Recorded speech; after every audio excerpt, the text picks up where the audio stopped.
Can I be honest? Some of the most important style decisions that I've ever made are things that I never bought. Yeah, that surprised me because for a long time, I believe that style was built from what I collected. The right pieces, the right upgrades, the right new me. Purchases that would usher in this new version of my life. But what I didn't really realize was the real evolution wasn't happening inside my closet. It was happening at the checkout screen, right before I click confirm payment. Right at that moment, that's really where things were popping off.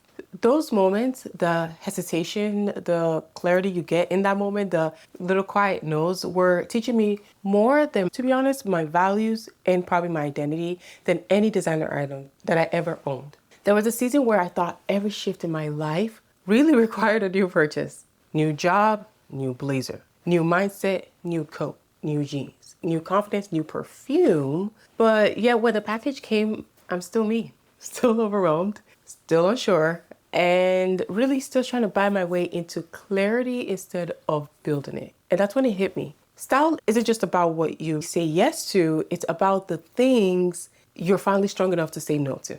So today we're talking about the unseen wardrobe, the anti-haul that actually shaped my personal style and my money habits, and honestly, my peace. Not the things that I actually regret buying, the ones that I refused to buy, and the lessons that those refusals taught me about desire, luxury, and identity. Because sometimes the most elegant thing you can own is discernment. Okay.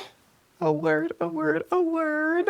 So let's start with the things that I almost bought because those moments hold more truth than most women ignore. I'm telling you right now, the Prada East-West bag had a hold on me. Yeah, that bag had a grip on me for like a hot minute. It was everywhere, every reel, every girl who looked effortlessly expensive.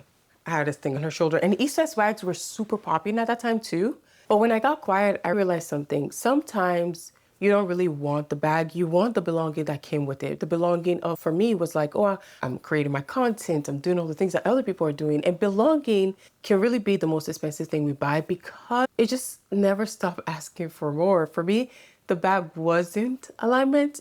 It was aspiration dressed up as urgency of the moment. Then we have the quiet luxury knit that was quietly not luxury. Beautiful, timeless. Until I checked the fiber content. 50% synthetic? Okay. 50% don't question it.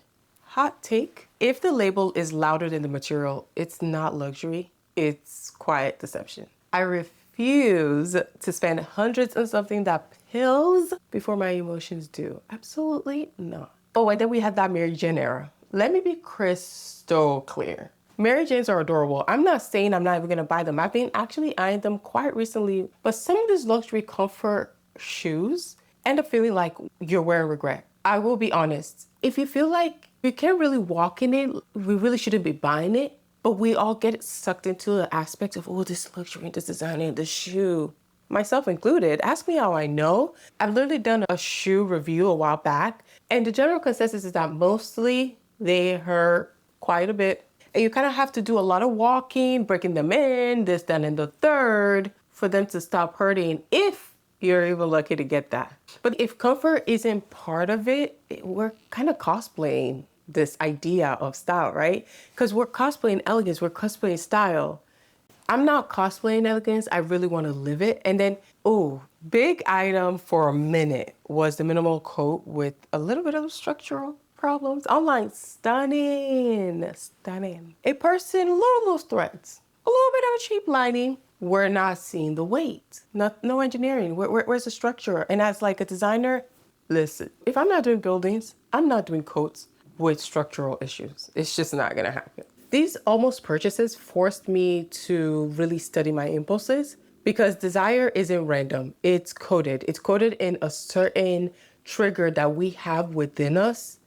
And once you can decode it, your style and the options and buying and just like your impulse in general gets a little bit clearer and your money gets quieter because you ain't spending it and bothering all the time. So this is where we talk about the shadow of luxury, the part beauty influencers skip because it's breaking the fantasy. Reality number one, some fashion houses are really at this point just fast fashion in disguise. They are the same factories, same labor conditions, okay? given the same rush production cycles. All we get is better fonts and softer lighting. And at this point, luxury isn't always slow fashion. It's just fast fashion in a trench coat. And another really big reality to examine, the ethics that nobody really wants to Google. Traceability, very vague, very, very vague. Sourcing, mysterious. Mysterious, where they come from, we don't know. Sustainability, a paragraph on their website, okay, that says absolutely nothing. We see greenwashing all over the place. Why? Because of this issue. So if I have to play detective to figure out how my $2,000 bag was made, that is already a big red flag. Wave it. And reality number 3, scarcity marketing is really just psychological chess. Let's get back to that conversation I just had, right? Wait list, limited drops, exclusive colors. Whichever one they know will trigger you is the one that's going to work. And they're doing all of the marketing tactics, right? All strategically designed to trigger. You got urgency. Maybe that gets you. You have identity pressure. Maybe that gets you. You have fear of missing out. That's definitely going to get somebody. And we have the illusion of verity. It's really not empowerment. It's just engineered desire. And then the reality of trend cycles, which are now really 30 to 45 days. It's better than the 6 to 10 it was during the Panini Press era, but we're still seeing quiet luxury still making around. Again, nothing against Miss Girly. Mob Wives came recently. What? Messy French girl? Okay. Cottage core, clean girl, reverse, the revenge gown. I saw that recently. Soft life, always, which again, not against Miss Girly. And the new cycle, another one, micro aesthetics. Luxury quality was literally never meant to move this fast, and neither is your identity. It's just not possible. Every day we're reinventing ourselves. Not really. Maybe getting a little better every day, maybe. Constantly becoming a new aesthetic every month. You're evolving for real, for real. You are escaping. You're trying out something else that hopefully will fit you and take you away from your life. Don't escape it, fix it. So here's how I stopped shopping emotionally and started spending and shopping intentionally.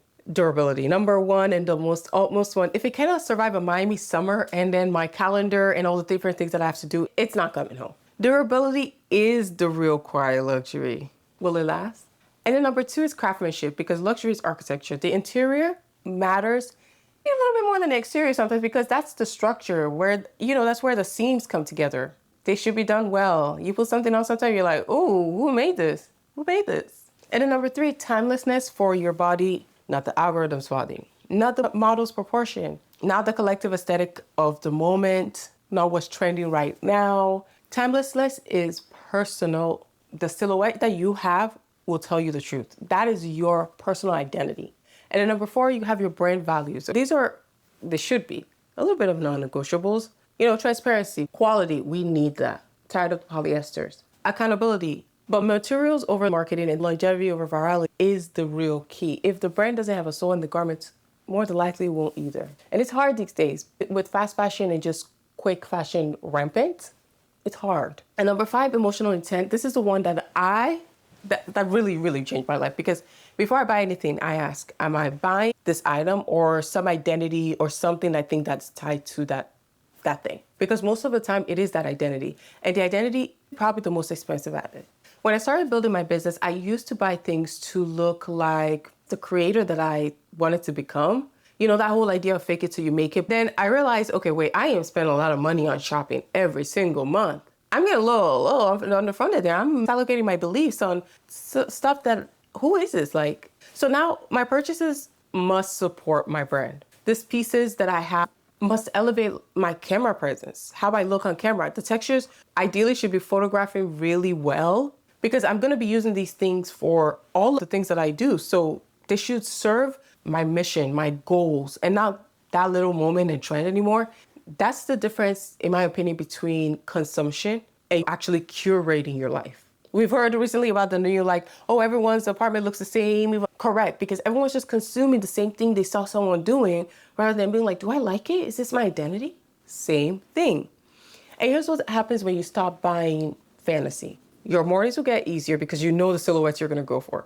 Your closet breathes again because you're not stuffing it to the gills. You feel a little bit grounded, and you stop chasing aesthetics and you start building identity. Once you stop using style to consume, you can use it as a way to get clarity about yourself, your style, and even where you are, to be honest. Because the truth is, real Luxury is having a wardrobe that matches your life and not your insecurity or your past self or who you were during the one phase of your life.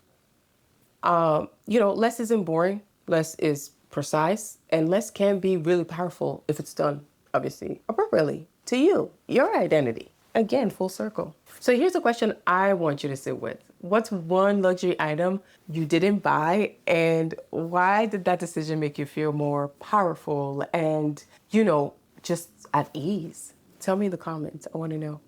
And take the style quiz to jumpstart your identity journey, because we are not building a community of more. We're building this community of women who shop with identity. You're dressing with a little bit of intention and you live with a clarity of just who you are, because that's above all like the most important thing. So if you're building a version of luxury that feels aligned, peaceful, and profitable to you, could be for a business, could be for a brand, right? You are in the right place. Until next time, bye.